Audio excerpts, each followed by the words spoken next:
As evening descended, Lucas set out on his usual walk through the forest. This place had been his quiet refuge for countless nights, but today felt different. The moment he stepped beneath the towering trees, an eerie silence engulfed the woods. It was as if the entire forest was holding its breath. A strange unease gripped his chest, slowing his steps. Then he saw it, a massive bear partially hidden behind a tree.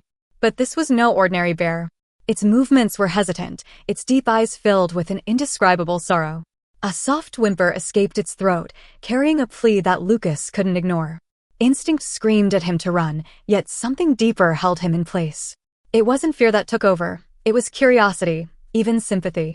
The bear lifted its head and met Lucas' gaze. There was no hostility, only a silent request.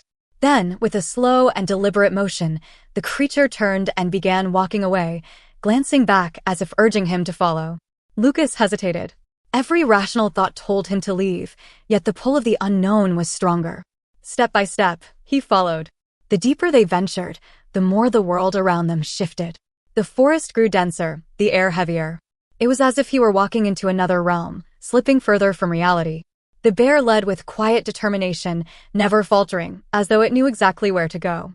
After what felt like an eternity, the trees parted, revealing a haunting sight, an abandoned circus.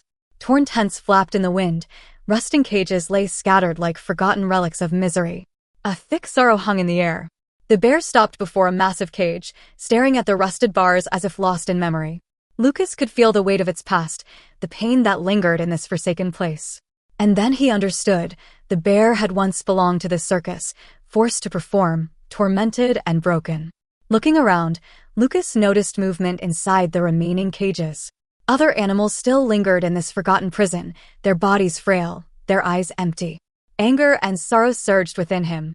Without hesitation, he pulled out his phone and sent a distress call to the authorities. Minutes stretched into an eternity, but then the sound of approaching footsteps filled the air. Rescue teams and law enforcement arrived, working swiftly to free the remaining animals. Though weak from years of suffering, the creatures slowly began to reclaim a glimmer of life. Lucas stood back, watching hope unfold before him.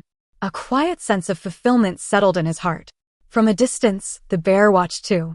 Its mission complete, it turned away, stepping silently back into the shadows of the forest.